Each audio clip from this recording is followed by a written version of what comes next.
और एफआईएस ने जो स्मार्ट एफआईएस थे उन्होंने अपने शॉर्ट्स कवर करने शुरू किए थे, भले ही वो स्क्रीन पे नहीं दिख रहा था। और कई बार तो ऐसा हुआ था कि इवन गिरावट वाले दिन एफआईएस अपने शॉर्ट कवर कर रहे थे। वो एक क्लियर कट साइन था कि जिस तरीके से जोरदार तरीके से शॉर्ट कवरिंग शुरू हुई, वो वहाँ से उसके बाद मार्केट ने उस तेज़ी को तूल पकड़ा। पिछले 2 दिनों में एफआईएस की शानदार बाइंग भी रही है। अब आप कहेंगे फ्राइडे को तो फुटसी का था रीबैल, बिल्कुल था। तो रीबैल है जो भी है, पैसा तो पैसा है ना, at the end of the day पैसा अगर चेज कर रहा है मार्केट को तो बाइंग आएगी। और पैसे का दस्तूर है कि जहाँ पर तेज़ी होगी ना, पैसा वहाँ जाता है। वो कहते हैं, एक शेर था कि कुछ पैसे क्या मेरे अकाउंट में आ गए, मेरे नए खून के रिश्ते बन गए। तो वो बेसिकली, यहाँ खून के रिश्ते की तो बात भी नहीं हो रही है। यहाँ जहाँ पर पैसा आता है लोग अपने आप वहाँ पर जाना शुरू कर देते हैं। और एक और चीज़ हुई मार्केट में, हमने इंडस बैंक निफ्टी पर पॉजिटिव व्यू किस दिन लिया था, और उस दिन मैंने अपनी स्ट्रैटेजी चेंज की थी। इंडसइंड बैंक वाले अपडेट वाले दिन खराब खबर पर मार्केट ने चलना शुरू किया था। इंडसइंड बैंक वाली न्यूज़ के दिन बैंक निफ्टी ने बॉटम बनाया था। वो दिन था जिस दिन बैंक निफ्टी ने बॉटम बनाया था। उसके बाद से आप देख लीजिए, बैंक निफ्टी में हमने व्यू लिया था 47,800 के स्टॉप के साथ। अब लॉन्ग हो जाइए यहाँ पर पोजिशनल, क्योंकि इंट्राडे में तो कोई पकड़ नहीं पाता है ऐसे मूव्स को। 47,800 के स्टॉप के साथ आज हम 50,600 पर खड़े हैं। 2,500 पॉइंट की बैंक निफ्टी में रैली हुई है उस न्यूज़ के बाद से। क्यों? क्योंकि एक लॉजिकल व्यू बना कि धीरे अब कॉन्फिडेंस इंडसइंड की बजाय बड़े बैंकों में ही होगा सिर्फ। और अगर 3 बड़े बैंक चलेंगे तो क्या होगा बैंक निफ्टी का? आईसीआईसीआई बैंक, एचडीएफसी बैंक और कोटक महिंद्रा बैंक। और अब आप तीनों का ना पिछले एक हफ्ते का मूव देख लीजिए। आईसीआईसीआई बैंक का देख लीजिए, एचडीएफसी बैंक का देख लीजिए, कोटक महिंद्रा बैंक का देख लीजिए।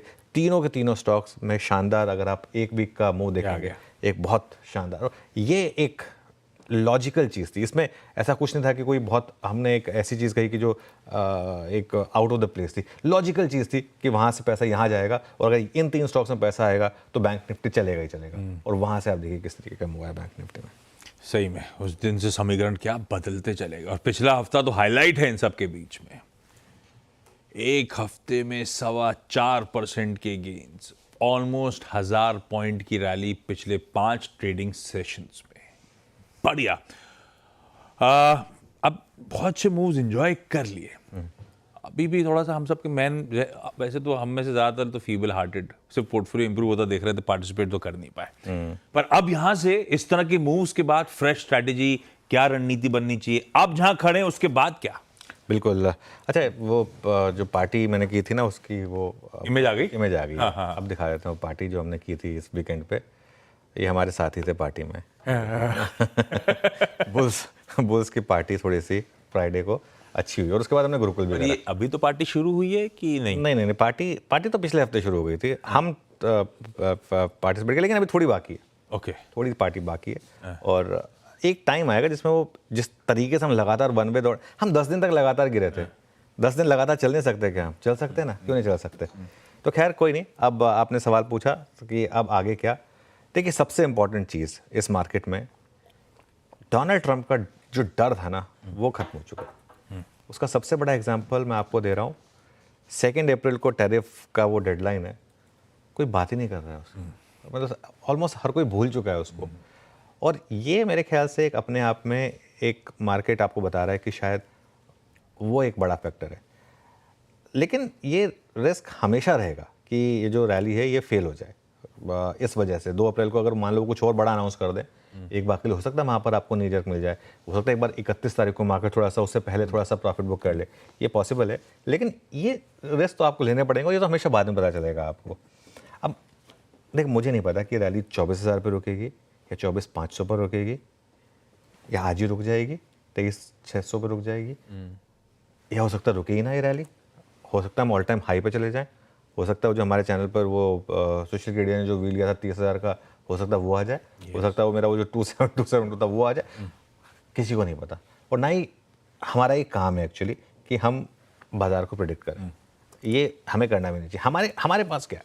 हमारे पास समीकरण होते हैं, डेटा होता है, मार्केट का सेंटीमेंट होता है।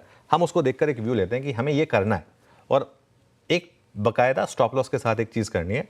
अगर वो लग गया स्टॉप लॉस, बैड लक। और स्टॉप लॉस कई बार लग जाए ना, तो उसमें कोई बुराई नहीं है अगर आपका लॉजिकल हो तो। हमारा काम है हम रिस्क रिवॉर्ड को नापें और उसके बाद एक ट्रेड लें या इन्वेस्ट करें। दो में से एक चीज़ करें। मैं ट्रेड नहीं करता हूँ, मैं इन्वेस्ट करता हूँ। जो ट्रेड करते हैं वो ट्रेड कर सकते हैं, उनके ऊपर डिपेंड करता है। गिरते वक्त में आप 23,000 पे भी बेच सकते थे, चलते बाजार में आप 23,500 पे भी खरीद सकते हैं, इसमें कोई विरोधाभास नहीं है अगर आप एक ट्रेडर हैं तो। अब यहाँ पे बात हो रही है ट्रेडर की, तो एक गिरती मार्केट में लोगों ने 23,000 पे सेल करके भी पैसा बनाया होगा, चढ़ती मार्केट में 23,500 पे खरीदने पे भी लोग पैसा बना सकते हैं।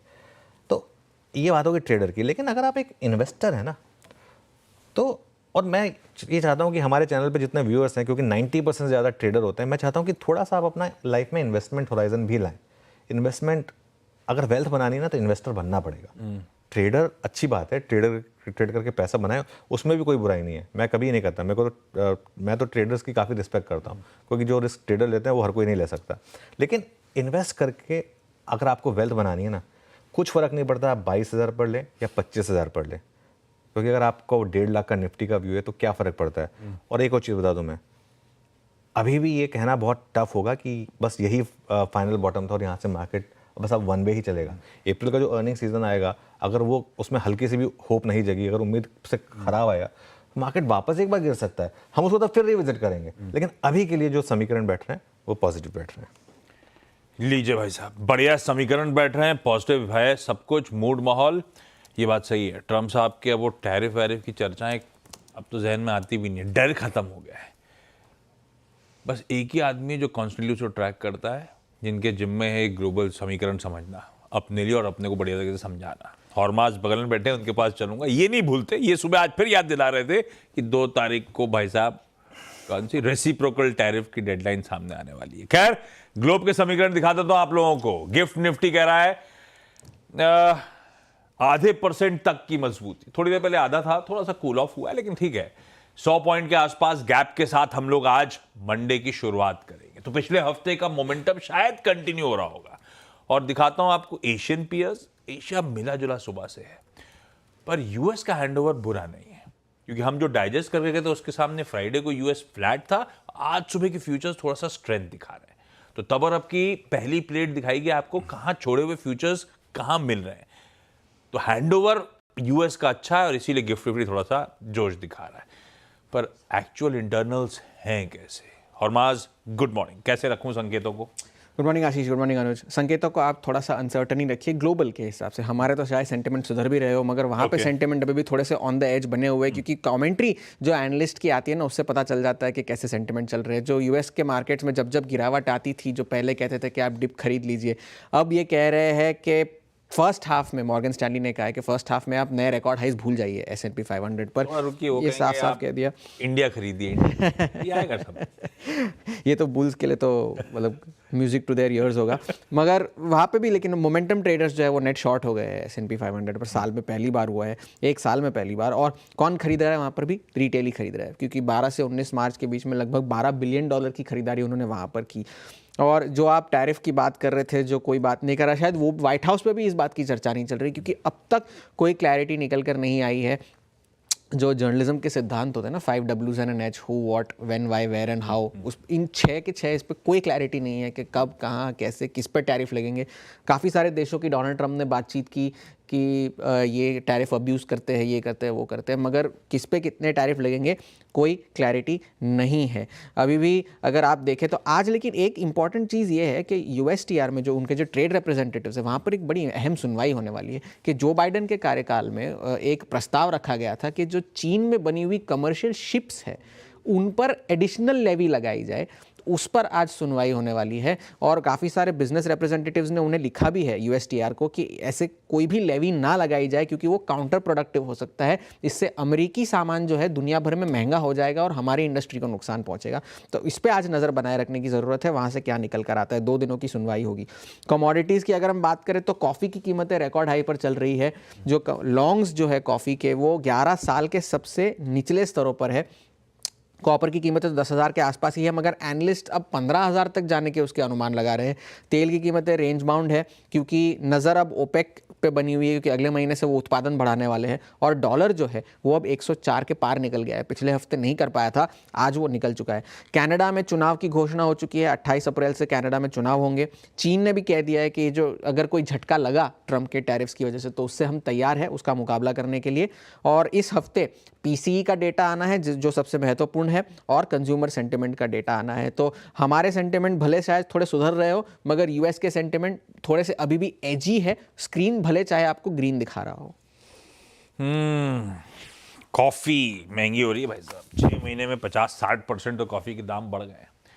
तो यूएस में तो रिपोर्टें छप रही थी कि वो कॉफ़ी चेन्स कैसे मार्जिन बचा पाएगी।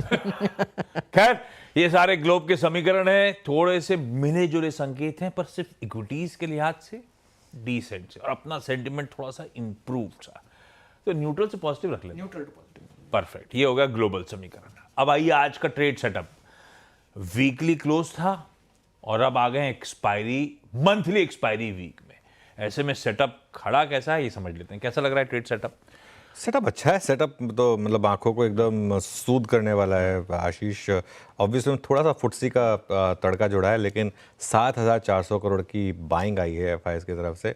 अब डीआई से कुछ करने की जरूरत नहीं है, वो 3200 करोड़ का उनका सेल नंबर है। उनका एनएवी ऐसी जंप हो रहा है तो क्या ऐड हो, क्या क्या जरूरत है उनका? वैसे भी मार्केट बैलेंसिंग जरूरत है ना उनको, मतलब वरना तो मार्केट में अति हो जाती है, तो इसके लिए ठीक है। 5 दिसंबर के बाद ये एफआईएस की सबसे बड़ी कैश मार्केट की बाइंग है। ये बाहर आएंगे आपकी स्क्रीन पर, देखिए 2 दिन से अब डीआईएस आराम से शांति से बैठे, एफआईएस ग्रीन में आ गए।